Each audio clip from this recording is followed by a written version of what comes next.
Hello and welcome to A Cuppa with So Timeless. I'm Rowena and thank you for joining me. Today I'm going to be talking about a 1950s blouse that I'm planning to make for my Etsy store. So I'll go through with various steps along the way, points of interest maybe. Perhaps if you're interested to see how a garment is made, or if you're a sewer yourself and you want a few little ideas, tips, that kind of thing. It's whatever you want from it, really. I'm just here for the cuppa, the chat, and to do some sewing, which is what I enjoy. So the blouse in question is going to be made out of this white polka dot crepe fabric. The polka dots are quite small. Well, I'd say probably medium size. And the blouse is a 3/4 length with a cuff on. Now the pattern has the cuff with a button fastening, but I'm actually considering doing it without the button, just as a whole cuff, because I think in this fabric it would actually look better that way. It's a crepe fabric, this, so it doesn't have really any stretch to it. So my only concern is whether the cuff would go over and up the arm far enough for where the sleeve ends. So I just need to check that. But I think I may get away with it, and I think it would look really good. It has a raglan sleeve line, which is the one which starts from the neck and goes down to the armhole, with the sleeve coming in to that part. And it's got a very interesting feature on the sleeves where it has a dot in the top of the sleeve, which is actually cut out before it's sewn rather than just marked in and sewn. With 1940s, 1950s clothes, blouses in particular, they tend to do a lot of dots in the waistline area. Now, I do find that oftentimes this will pull the garment in a lot. They seem to have much smaller waists than us in those days. Whether it's actually true or not, I don't know, but the patterns certainly seem to suggest it. And when you look at photos, the models seem to suggest it. But whether that was a thing for everyday people, I'm not convinced, because same as nowadays, I'm sure there were people of all sizes and shapes.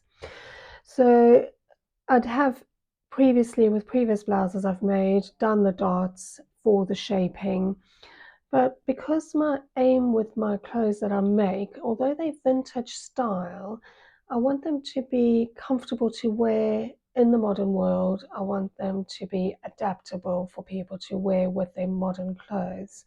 So, for example, if you don't want to wear a full vintage outfit, but you like the look of the blouse, you could wear it with jeans, you could wear it with a work skirt, you could add it to other trousers, and it will still look good. So I'm again considering doing it without the dots, because it's not a very wide blouse and it has some shaping on the side, some natural shaping cut in on the side, which the ones with a lot of dots in don't tend to have. They tend to be cut quite straight on the sides and use dots to shape it. So those are the changes I'm making to the original pattern, just off the top of my head and looking at what I have. For now, to get started, I have already cut out all these pieces previously, and I will do some videos in the future showing the cutting out process as well. It's quite a simple pattern, this, which I liked. It has the collar, it has the sleeve cuffs, the sleeves themselves, which, as I said, have got the cut out ready to do dot there. Otherwise, it's just adding the cuff on the bottom, and it's nicely shaped at the bottom, so it'll be it's a very gathered, but it will be nicely shaped gather into the cuff for the end of the sleeve. And then the front pieces, you have the back, of course, and then the front has a built-in facing cut in to the pattern. So you basically are using that to form your facing down the front where the buttons are going to be. I don't know how, if you don't sew, it might not be obvious what I'm doing and what I'm talking about, but it'll become more obvious as I go along and sew the bits together. So first of all, before I start sewing anything, I do need to add some Vilene or a fabric stiffener, or it has various names. But basically all it's there for is to give a bit of body, a bit of firmness to, I don't really want to use the word firmness because it's not going to be stiff or firm, but just a bit of extra body and shaping, a way of keeping the shape for the various parts of the blouse. So it's usually the collar will need it, the cuffs will need it, the front facing where you're going to be adding buttonholes and buttons so that it's easier to apply them and put them on. So I'm going to go ahead and apply my interfacing to all the various areas that need it, and then I will be back to continue showing you some more. See you soon. I've got all the interfacings onto the different pieces now. Made sure I've got them on the right side as well, which is the wrong side of the fabric, and ready to start sewing some pieces together. So I'm going to start off with the collar first. Sew the collar together. I've changed my needle. I've got the smallest one I've got available, which is I think it was a size 10, and it's a nice new sharp needle, brand new one I've not used before. Crepe fabric tends to pucker a bit when you're sewing it, so using a nice new sharp needle will help with that, hopefully. And the reason I'm using crepe for this blouse is it was a fairly popular fabric in the 1940s and 1950s. It was a fabric that was easily come by, lasted well, and yeah, it was just one of the ones that was quite popular in that time.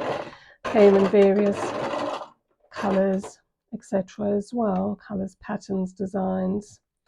So you will find a lot of clothes from that time in crepe type fabrics. Nowadays, less so, but you do still see it, and in some places it's made a bit of a comeback at times, but it's never been as popular as it was in those times. So with the collar, I just pinned it together very lightly with a few pins here and there, just to keep the pieces together nicely and make sure that I'm keeping them nice and even. Happens when you put interfacing on, because one piece is more, again I'm going to use the word firm reluctantly, than the other piece. It is easy to get mismatch in the pieces, very slightly sometimes, not too obvious, but with careful control that can be put into it. And what I mean by mismatch is where the two edges no longer meet when you finish doing your seam. So keeping a close eye on what's happening as you're sewing, good control, pinning down a bit so that you know where the piece should be, will help with that.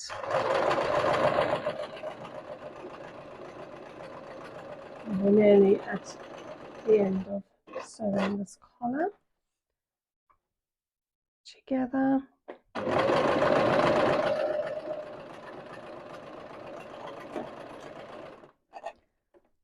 And that's it all sewn together now. With the collar, I really like top stitching a collar. I just think it looks really nice. It finishes it off. So even if unless it's like a collar that has piping in perhaps, or some sort of other covering over it, I'll always top stitch it. What you need to do for the corners to make them lie nice and flat is just snip them. So you're taking the bulk of fabric away from there when you're turning it in around.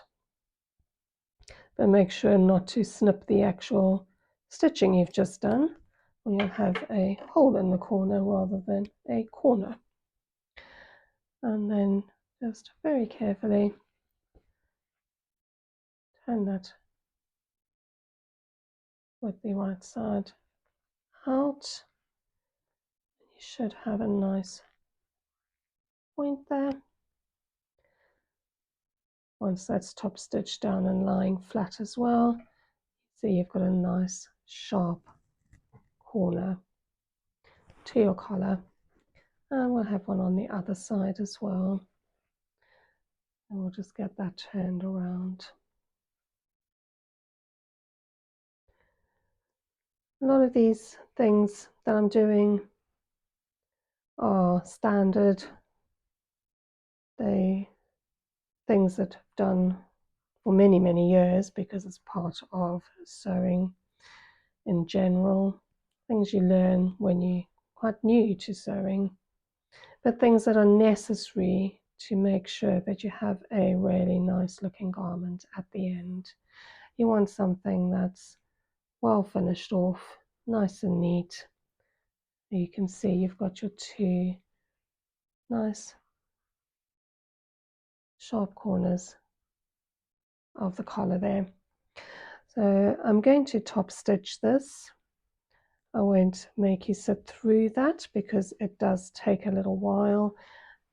You can tack it before doing the top stitching, but with some experience you learn to roll as you go along. You're basically rolling the seam each side down to make it lie flat, and then doing a top stitch over the top so that you have a nice flat seam to go with your nice sharp corner.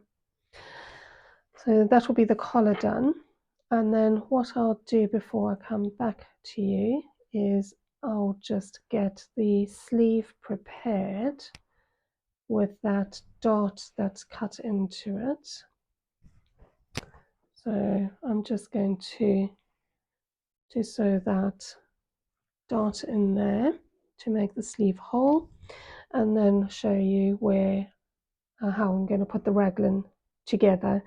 With a raglan sleeve, you've got to put the sleeve in before you can do anything else because it makes part of the neckline. So it's different to a round sleeve where you sew your shoulders together, do your collar, do those bits first, and then add your sleeve in. The sleeve goes in as part of putting it all together. So I'll be back with you shortly.